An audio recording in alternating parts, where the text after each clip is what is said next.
So the price of ADA is up by some extraordinary factor of 50 or 55 to 1 from the lows of last year, representing a gain of in excess of 5,000%. And just to put that into perspective, if we take a look at the broader stock market and index funds like the S&P 500 or the Dow Jones Industrial Average, we're talking about going back to the early 1970s to mark the point which represents a 5,000% gain up to today, almost and in some cases over 50 years, and we have seen the same level of growth in less than one, which leads a lot of people into believing that a crash in the price of ADA must therefore be on the cards at some point. And for all any of us know, the market could crash tomorrow, and crypto is just unpredictable, and bull runs and also market crashes tend to occur when people least expect them.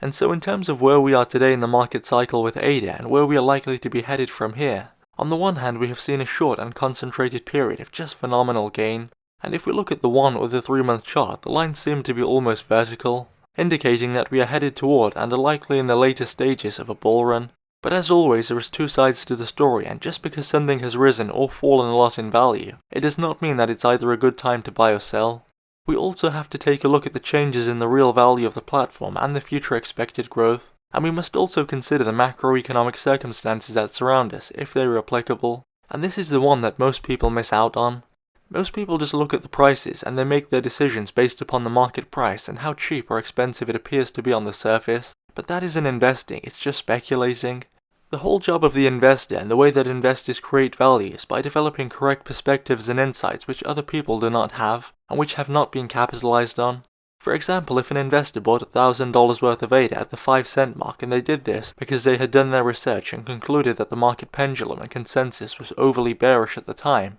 they would have generated an insight which was commercially valuable and which at that time hadn't been picked up by the mainstream. And of course, considering the price of ADA today, you can see how having a few correct insights of that nature over an investing lifetime can be extremely profitable. And by the way, these insights are simply opinions, and they could be wrong, and that is the risk that I take on as an investor when I make an investment. I'm placing an educated and statistically favorable bet that I'm right and the people selling their ADA to me are wrong, because if somebody is selling their asset, whether it be a stock or an apartment block, or in this case a crypto, they are selling it because they believe that they are better off without it and better off with the money that is being paid for it. And on the other hand, when I'm buying, I'm betting on me being better off holding the asset that I'm buying and without the cash that I'm using to pay for it. Every commercial transaction which has a buyer and a seller has this inherent situation built into its nature. And I think that I have an insight which most people in crypto are not thinking about, and that is the notion of what inflation is doing in the economy in crypto. If we consider the formal indicators used by governments to measure inflation in countries like the USA or the UK or Canada or even many others, these indicators will not show that inflation is any kind of problem. They usually show rates of inflation of a couple of % per year and nothing that should really worry anybody to the point where they are making life-changing decisions to protect themselves from inflation. And so most people do not think that inflation is a problem because they trust and are using these indicators. And in my experience, this is just as true in crypto as it is in the wider economy. But if we actually take a look at inflation from the perspective of money printing and the increase in the value of marketable assets, which people use as inflation hedges, namely commodities and real estate and the stock market, the picture is very different.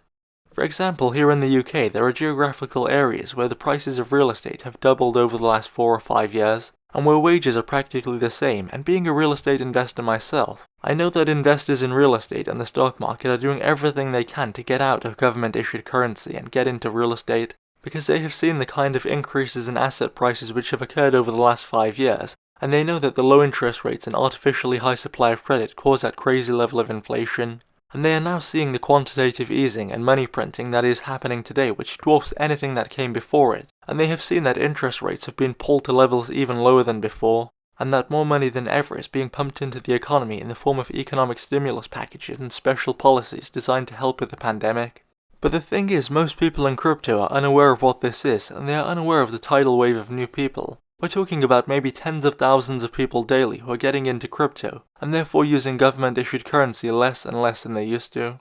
And I say this a lot, probably in nearly every video that I make on this channel, but we have never seen these circumstances in play before, and so for the first time ever I have found myself in a situation where I don't know what to do in crypto, and that goes for ADA as well. I don't know whether I should be buying more or selling what I've got after the huge gains that have occurred in the market value. And usually after a 50 to 1 gain in market price in less than a year, I'd call it a day and I'd take my gains, and I'd wait for a better entry point. But then again, I've seen what 1% interest rates and a moderate amount of money printing did to asset prices. and I just cannot imagine what the level of QE and negative and 0% rates that we have today will do over the next 5 years. And we have to couple this with the fact that there is an unintended consequence of printing so much money and robbing the value of the existing supply to give that new money value. Governments are driving away thousands of people by the day from their currencies and in many cases toward crypto. People are using crypto increasingly more to pay for everyday products and services, and even as a way of storing their savings or investing as opposed to the pitiful level of interest that they get in their savings account.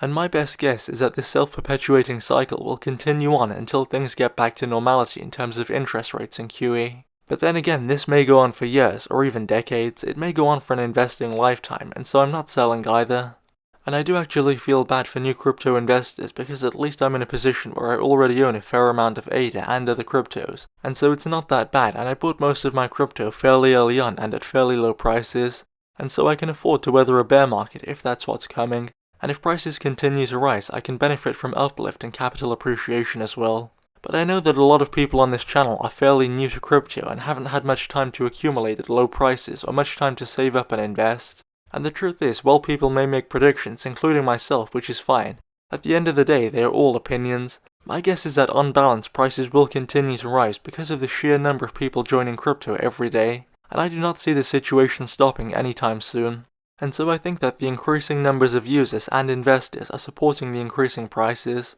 But then again, it's a very close call, and this is just my take on the situation and my opinion. And as always, I could be wrong, so be sure to do your own research and let us all know what you think in the comment section below. Thanks for watching.